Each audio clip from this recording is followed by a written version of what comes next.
नमस्कार मित्रांनो, तू रे माझा मित्र मालिकेच्या आजच्या भागामध्ये आता ईश्वरी आणि ताई दोघीजणही भोगीची भाजी नीट करत असतात. त्यावेळेला मग ईश्वरीला ताई म्हणते की काय गं, नम्रताला सांगितलंयस ना की हलव्याचे दागिने बनवायला यायचे. तेव्हा ती म्हणते की हो ताई, तिला मी सांगितलं होतं. एक तिची पेढ्यांची ऑर्डर आहे, ती कंप्लीट झाली की ती आपल्याच घरी येणार आहे. नंतर ईश्वरी म्हणते की ताई, तुम्हाला वाटाणे आवडत नाहीत ना, मग मी या भोगीच्या भाजीमध्ये ॲड करत नाही. त्यावेळेला अंजली म्हणते की अगं असं काही नाही आहे, म्हणजे भोगीची भाजी ही सगळी मिक्स असते ना, म्हणजे तू यामध्ये वाटाणे ॲड केलेस ना तरीही चालतील. काय ना, ही भोगीची भाजी मला फार आवडते आणि त्यामुळे हे वाटाणे वगैरे मी खाऊ शकते. या भोगीच्या भाजीची मजाच काही ओर असते आणि खरंच मला हा सण खूपच आवडतो या भाजीमुळे. याची भाजी कधी बनते याची वाट बघत असते मी. सगळी कशी नवीन सुरुवात झालेली असते. त्यावर ईश्वरी म्हणते की हो ताई, मीही नवीन सुरुवात करण्याचंच ठरवले. त्यावर आता अंजली तिला म्हणते की मला सांग की नेमकं काय आहे नवीन सुरुवात, म्हणजे चिंटू तुला काही बोलला आहे का? तेव्हा ती म्हणते की तुम्हाला माहिती आहे ना, सरांचं काहीही असतं, म्हणजे कधी त्यांना राग येईल आणि कुठल्या गोष्टीवरून काही सांगता येत नाही. नंतर मग अंजली म्हणते की ठीक आहे, राहू दे, आणि दोघीजणी आता भाजी निवडत असतात. त्याच वेळेला आकाशची आणि नम्रताची ऑर्डर पूर्ण झालेली असते. नम्रता ही ऑर्डर दिल्यानंतर म्हणते की खरंच थँक्यू व्हेरी मच आकाश सर. आज जर तुम्ही वेळेवर आले नसते ना, तर खरंच खूप थँक्यू. आज पेढ्यांची ऑर्डर पूर्ण झाली. तेव्हा मग ऑर्डर पूर्ण झाल्यानंतर नम्रता आईला म्हणते की आई, तू क्लाउड किचन बंद करून ना गेलीस तरीही चालेल. मी इशूकडे जाऊन येते. त्यावेळेला मग आता इथे आई दुकान बंद करण्यासाठी म्हणून जाते. तेवढ्यातच आता ही ऑर्डर जी आहे ती पूर्ण करायची असते. त्यावेळेला मग ईश्वरीची बहीण म्हणजेच नम्रता म्हणते की काय आकाश सर, म्हणजे तुम्ही इतकं महत्त्वाचं काम केलंत आज माझं. खरंच खूप थँक्यू. तेव्हा तुम्ही इतकी महत्त्वाची तुमची कामं सोडून माझ्यासाठी आलात फक्त. खरंच मला ना इतकं चांगलं वाटतंय म्हणून सांगू. खूप कौतुक वाटतंय तुमचं मला. म्हणजे देवासारखं धावून घेणं म्हणजे काय असतं ना, हे आज मला तुमच्याकडे बघून समजलं. खरंच खूप खूप थँक्यू. तेव्हा मग तो म्हणतो की नम्रता, अगं थँक्यू काय बोलतेस? काहीतरी मला इंदोरी त्याच्यामध्ये स्वीट दे बदल्यामध्ये. तेव्हा ती म्हणते की हो चालेल, नक्कीच. मी तुम्हाला कोणतं इंदोरी स्वीट देऊ बोला. तेव्हा दोघा जणांचा हातात आता हात असतो. सुप्रिया पाहते, तेवढ्यातच एक दुसरी बाई पण पाहते. ती म्हणते की हा तर वल्लरीताईंचा मुलगा आहे आकाश, आणि हा कोणत्या मुलीबरोबर आहे? आता ते पाहिल्यानंतर ती बाई म्हणते की नक्कीच काहीतरी ना जरा गडबड आहे, आणि ती विचार करते की वल्लरीताईंना हे सगळं मला कळवलं पाहिजे. आणि हे सगळं सुप्रिया पण बघते आणि तिलाही पाहिल्यावर तेवढाच धक्का बसलेला असतो. कारण की नमूचं आणि आकाशचं नेमकं काय सुरू आहे, ती विचार करते की या दोघांमधली मैत्री अधिक घट्ट होत चालली आहे. नंतर ईश्वरी आणि ताई तयारी करत असतात. तेवढ्यातच तिथे राकेश येतो आणि म्हणतो की अरे वा, म्हणजे संक्रांतीची तयारी सुरू झाली आहे तर. बोला, मी काय करायचं आहे? तेव्हा मग आता लगेचच अंजली म्हणते की अहो तुम्ही काय करणार आहात? तुम्ही तर नेहमीच गोड गोड बोलता, संक्रांतीविषयी काय आहे विशेष? तेव्हा मग तो म्हणतो की हो ते तर आहेच, म्हणजे ईश्वरीजी, तुम्ही तुमची पहिली संक्रांत आहे, तुमचं काय स्पेशल आहे? असं आता तो तिला विचारायला लागतो. त्यावेळेला मग आता ईश्वरी त्याच्याकडे रागानेच बघत असते. राकेश म्हणतो की ईश्वरीजी, तुम्हाला तर माहिती आहे ना, मी किती नेहमीच गोड गोड बोलतो, हो की नाही? त्यासाठी संक्रांतच कशाला हवी? आणि ईश्वरीजींची पहिली संक्रांत आहे, तर काहीतरी स्पेशल करायलाच हवं. त्यावेळेला मग ईश्वरी बोलून दाखवते की हो, त्याचं काय आहे ना जिजू, तुमच्याबद्दल तर काही बोलायलाच नको. तुम्ही इतके गोड बोलता ना की समोरचा अगदी पागळूनच जाईल. परंतु मला आहे सवय तुमच्या या गोड बोलण्याची, आणि काळजी करू नका. मी पण तुमच्याशी कायम गोडच बोलेन, जसं कायम बोलत आली आहे. तेव्हाला आता अंजलीला मात्र कौतुक वाटतं. अंजली म्हणते की अहो, ईश्वरी कॉम्प्लिमेंट देते तुम्हाला. त्यावेळेला आता ईश्वरीने असं बोलल्याबरोबर राकेश तिच्याकडे बघतच राहतो. कारण की ती कॉम्प्लिमेंट काय आहे हे त्याला अगदी व्यवस्थितच माहीत असतं. म्हणून तो गपचूपच बाजूला निघून जातो. त्यानंतर मग आता आकाश हा म्हणतो की बरं, मी तुझी ऑर्डर आता पूर्ण केलेली आहे. दोघंजणही बाहेर आलेले असतात. आणि त्यानंतर मग आता इथे ती म्हणते की खरंच आकाश सर थँक्यू. आज जर तुम्ही नसतात ना, तर काय झालं असतं ना काय माहिती.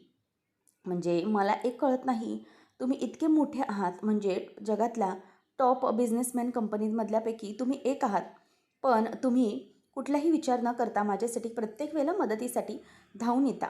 म्हणजे किती काही महत्त्वाचं काम असलं तरी तुम्ही प्रायोरिटी देता. तेव्हा मग आता तो म्हणतो की अरे नम्रता, आता हे तू सगळं किती वेळ बोलणार आहेस? मी तुला सांगितलं ना की किती काही झालं तरीही तू माझ्यासाठी स्पेशल आहेस, आपली फ्रेंडशिप आहे यार. मग एवढं तर चालतंच ना, असं तो तिला आता विचारतो, बोलतो. मग ती आता गालातल्या गालात हसतच त्याच्याकडे बघत असते. ती म्हणते की मला तुमच्या घरीच यायचं आहे आज. तेव्हा तो पटकन बोलतो की मला तर तुला कायमचंच आणायचं आहे. त्यावेळेला ती म्हणते की म्हणजे, मग ती म्हणते की ॲक्च्युली तसं काय झालं ना, ईश्वरीसाठी हलव्याचे दागिने बनवायचे आहेत ना, त्यासाठी मला यायचं आहे. मग आकाश म्हणतो की ओके, चालेल, चल मी सोडतो तुला, मी घरीच चाललो आहे, आपण दोघंही एकत्र जाऊया. असं म्हणून आता ती म्हणते की बरं ठीक आहे, चालेल. आता मनातल्या मनातच तो विचार करत असतो की आपल्यासाठीही लवकरात लवकर तू हलव्याचे दागिने बनवावेस अशी माझी इच्छा आहे. दोघंजणही आता गाडीत बसून निघतात. त्यानंतर मग अर्णव घरी आलेला असतो. ईश्वरी त्याच्यासमोर येते आणि म्हणते की अरे वा, थँक्यू व्हेरी मच सर. मी तुम्हाला सांगितलेलं की आज लवकर घरी या आणि चक्क तुम्ही आज माझं ऐकलं, म्हणजे तुम्ही खरंच आज लवकर घरी आले, त्यासाठी थँक्यू व्हेरी मच. असं म्हटल्यावर आता अर्णव जरासा चिडलेला असतो. ईश्वरी ही त्याच्याकडे बघते आणि म्हणते की अर्णव सर, हे घ्या तुमची गरमागरम ब्लॅक कॉफी. तेव्हा तो म्हणतो की नको आहे मला. तेव्हा इशू म्हणते की अहो सर, असं काय करताय? मला माहिती आहे की तुम्हाला ऑफिसमधून घरी आल्या आल्या गरमागरम तुमची ही फेवरेट ब्लॅक कॉफी लागते आणि त्यासाठीच मी आणून देते, हे घ्या प्या.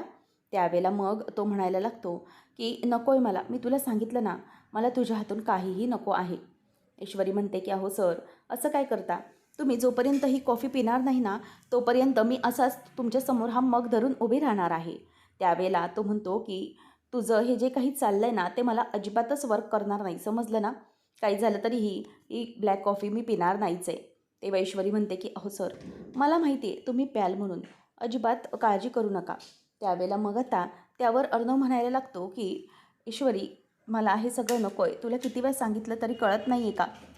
मग ईश्वरी म्हणते की सर ठीक आहे, तुम्हाला नको हवे असेल ना, तर ही कडक ब्लॅक कॉफी ना मीच पिऊन टाकते.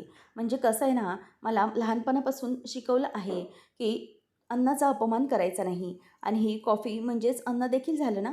मग तुम्ही जर अशी वेस्ट घालवणार असाल ना, तर मीच पिऊन टाकते ना ही कॉफी, जाऊ दे, काय फरक पडतो. असं म्हणून आता ईश्वरी ही ती कॉफी पिऊन टाकणार असते आणि अर्णव तिच्याकडे बघत असतो रागाने. ईश्वरीला तो आता काहीच भाव देत नाही, पी. तेव्हा ईश्वरी म्हणते की सर अहो, कितीही कडू असली ना, मला बासुंदी पिण्याची सवय आहे, त्यामुळे कितीही कडू असली तरी फक्त तुमच्यासाठी ना मी ही ब्लॅक कॉफी पिऊन टाके ना, तुम्हाला पुन्हा मग या कॉफीला मुकावं लागेल, लक्षात घ्या. त्यापेक्षा सर असं काय करताय, घ्या ना पिऊन ही ब्लॅक कॉफी. तेव्हा अर्णव म्हणतो की नो, नो मीन्स नो. असं म्हणून आता तो तिथून निघून जातो आणि ईश्वरीला तर काहीतरी इंग्लिशमधूनच बोलून जातो. ईश्वरी म्हणते की खरंच म्हणजे रागात असले तर आणखी डेंजर इंग्लिश बोलतात हे सर. तेव्हा अर्णव लांबूनच बोलतो की तू डोक्यात जातेस माशा, असं बोललो मी इंग्लिशमध्ये. ईश्वरी म्हणते की हो, डोक्यात नाही मनात पण आहे. असं म्हणून आता ईश्वरी म्हणते की चला, ही ब्लॅक कॉफी मी इथेच ठेवलेली आहे टेबलवर, गरम आहे, थंड होण्याच्या आत पिऊन घ्या. असं म्हणून ईश्वरी आता ती कॉफी तिथे ठेवते आणि नंतर तिथून निघून जाते. त्यानंतर अर्णव फ्रेश होऊन बाहेर येतो आणि आजूबाजूला बघतो, कॉफी तिथेच ठेवलेली असते. तो म्हणतो की या मिस इंदोरचा ना काही नेम नाही आहे, इथेच कुठेतरी लपून छपून माझ्यावर नजर पण ठेवत असेल ही, म्हणजे काय कुठे काय चाललं आहे, माझ्याकडे लक्ष असेल तिचं. अर्णव आता आजूबाजूला बघतो तर ईश्वरी कुठेच नसते आणि नंतर तो म्हणतो की खरंच ही मुलगी म्हणजे ना जस्ट नेक्स्ट टू इम्पॉसिबल आहे. आणि तो खाली बसून पुन्हा त्याच्या कामाला लागतो, कारण ईश्वरी जे काही करते हे त्याला अगदी व्यवस्थितपणे माहीत असतं की त्याचा राग दूर करण्यासाठी करते. आता अर्णव पुन्हा एकदा ती त्याची कॉफी घेतो आणि त्याच्या कामाला सुरुवात करतो. हां शिर्के बोला, असं म्हणून तो कामाला सुरुवात करणार आणि तेवढ्यातच त्याने ती कॉफीचा मग देखील घेतलेला असतो. आता त्याच्या नकळतच त्याने बोलता बोलता कॉफीचा मग उचललेला असतो आणि ईश्वरीने अगदी व्यवस्थित काम केलेलं असतं. तर इथे आता आकाश घरी आलेला असतो आणि तो म्हणतो की मग आता काय? तेव्हा ती म्हणते की आता हलव्याचे दागिने बनवायचे आहेत ना इशूसाठी, आणि म्हणूनच मी इथे आलेली आहे. तेव्हा मग तो म्हणतो की खरंच मला ना नम्रता माहीतच नव्हतं हलव्याचे दागिने म्हणजे काय असतात. मला हलवा म्हणजे आतापर्यंत फक्त गाजर हलवा किंवा दुधी हलवा हेच माहीत होतं. तेव्हा ती म्हणते की सर तुम्हाला खरंच माहीत नव्हतं? तो म्हणतो की नाही, खरंच नव्हतं माहीत मला. मग तो हसायला लागतो. तेवढ्यातच इशू येते आणि दोघीजणीही एकमेकांना ताई, इशू असं म्हणून मिठी मारतात. तेव्हा मग इशू म्हणते की मग काय बाबा, आज आमच्या इशूसाठी बढिया असे दागिने बनवणार आहे मी हलव्याचे. त्यावेळेला मग आता लगेचच पुढे इशू म्हणते की हो, मग माझ्यासाठी बनवस ना तू स्पेशल दागिने. त्याचबरोबर इथे आता आकाश म्हणतो की मला पण ना अशी हौस आहे दागिन्यांची. त्याचबरोबर आता मागून मामी येते आणि म्हणते की आकाश, तू या मुलीबरोबर काय करतोयस? त्यावेळेला ती म्हणते की पण तू हिच्याबरोबर कसं काय आलास घरी यावेळेला? तेव्हा तो म्हणतो की अगं, मी येतच होतो, मला ऑन द वे ही दिसली आणि त्यामुळे हिला मी सोबतच घेऊन आलो. तर असं म्हटल्याबरोबर आता लगेचच पुढे ती म्हणते की कुठे भेटली ही तुला? म्हणजे तू तर आता ऑफिसला असायला हवा होतास ना, या वेळेत तू घरी कसं काय आलास? त्यावेळेला तो म्हणतो की मॉम, अगं माझी कामं आज बाहेरच होती, बाहेर मीटिंग्ज होते, ते आटपले आणि मी इथे आलो. पण मला सांग, तू रिसेंटली कोणती स्पाय मूव्ही बघितली आहेस का? आणि त्यामुळे तू मला प्रश्न विचारते आहेस. अगं किती प्रश्न विचारतेस तू मला, त्यामुळे मला समजतच नाही आहे. त्यावेळेला आता लगेचच इथे नमू म्हणते की ताई, तुम्हाला माहिती आहे का, आज ना स्पेशली दागिने बनवण्याची काम आहे. अंजली येते आणि म्हणते की काय गं, कशी आहेस तू नमू, आणि काय म्हणतेस? तेव्हा ती म्हणते की हो, मी तर बढिया, इशूसाठी आले, तिने बोलवलं आणि मी लगेच आले. त्याचबरोबर अंजली म्हणते की मला तर बाई ना बिलकुल वेळ नाही आहे, मी खूप बिझी झाली आहे. काय आहे ना, माझ्या भावजाईची आणि भावाची पहिली संक्रांत आहे आणि त्या तयारीमध्ये ना मी अगदी खूप बिझी आहे. त्यामुळे मला कसलाच वेळ नाही आहे. तेव्हा इशूला हसायला येतं आणि नमू म्हणते की खरंच खूप छान.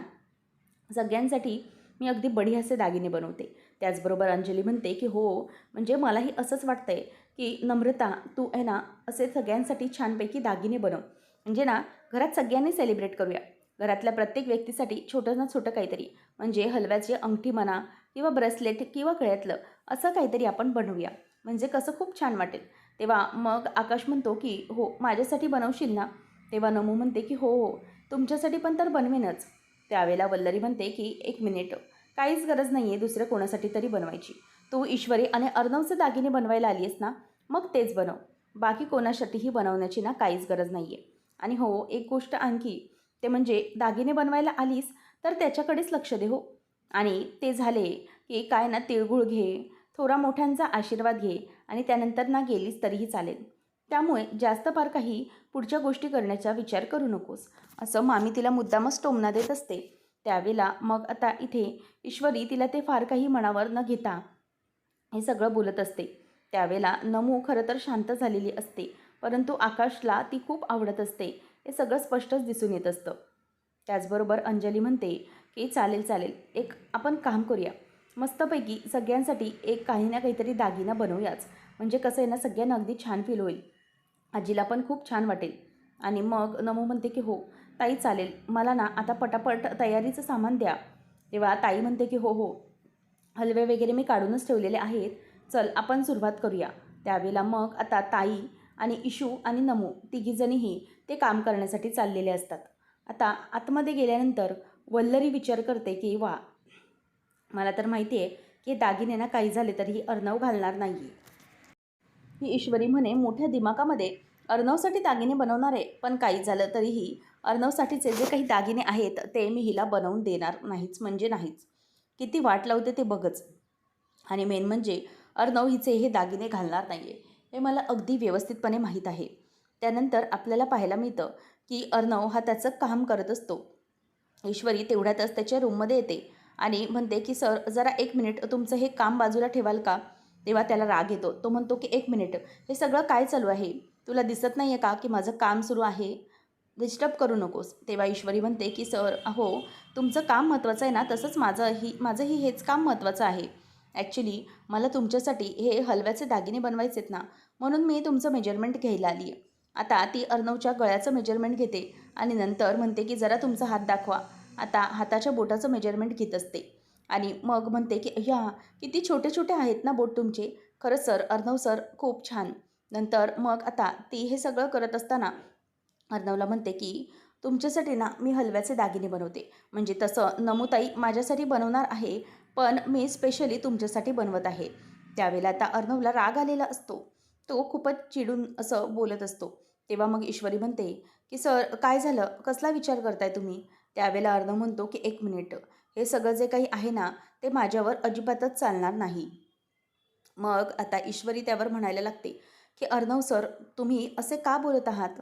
मी तुम्हाला सांगितलं ना की प्लीज असं काही बोलू नका, तरीही तुम्ही आणि हो, हे मेजरमेंट ना मी लिहून ठेवते आणि हे दागिने तुम्हाला घालायचे. तेव्हा तो म्हणतो की तू किती मेहनत कर, मला काही फरक पडत नाही, पण हे दागिने काही मी घालणार नाही आहे. ईश्वरी म्हणते की सर अहो असं प्लीज करू नका.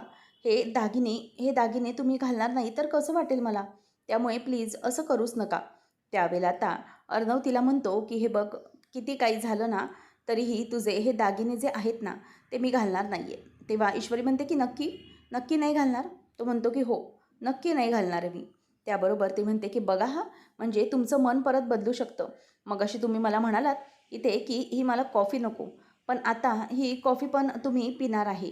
म्हणजे मी म्हणून तुम्हाला विचारते की नक्की तुमचं काय मत आहे? आता ईश्वरी लांबूनच अर्णवकडे बघत असते आणि तिला त्याच्याकडे बघून अगदी हसायला येत असतं. ईश्वरी म्हणते की अर्णव सर, किती काही झालं ना तरीही तुम्ही हे दागिने घालणार माझा विश्वास आहे. माझी ही अशी केलेली मेहनत तुम्ही वाया घालवू देणार नाही. तुम्ही जशी ही कॉफी तुमच्या मनाच्या विरोधात प्यायले ना, तसेच तसेच माझे हे दागिने पण तुम्ही नक्की घालणार. असं आता ईश्वरी अर्णवला बोलून दाखवते. त्यामुळे ती तिथून आता हसत हसतच खाली निघून जाते. आता नमूचे दागिने बनवण्याचे अगदी किचकट असं काम सुरू असतं. ती म्हणते की खरंच ताई, या कामाला ना खूप लक्ष देऊन करावं लागतं.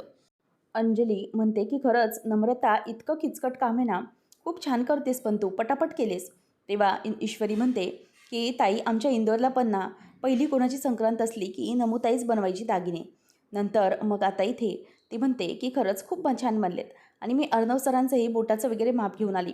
तेव्हा ईश्वरीला ती विचारते अंजली की काय गं, म्हणजे अर्णव घालणार आहे का अंगठी वगैरे?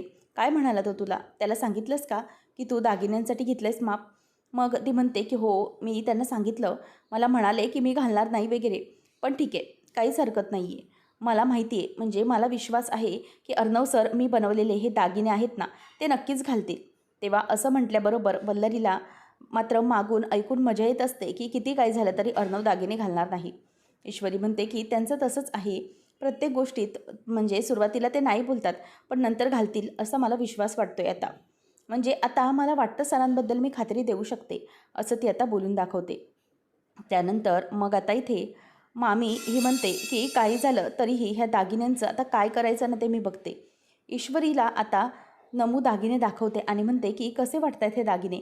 तेव्हा ती म्हणते की खूपच सुंदर बनवलेत हे दागिने. आणि आकाश पण तेवढ्यातच येतो आणि म्हणतो की खरंच हे दागिने ना किती सुंदर बनवलेत नम्रता, हॅट्स ऑफ टू यू हा. म्हणजे इतक्या कमी वेळेमध्ये इतके छान दागिने बनवले आहेस तू, खूप सुंदर. तेव्हा वल्लरी त्याच्याकडे रागाने बघते आणि म्हणते की काय चाललं या मुलाचं? हा या नम्रताचं इतकं कौतुक का करतोय? याला ही नम्रता आवडायला लागली की काय? असं आता तो तिला विचारायला लागतो. त्याचबरोबर मग आता इथे हे सगळं होत असताना ईश्वरी मात्र गप्प बसलेली असते.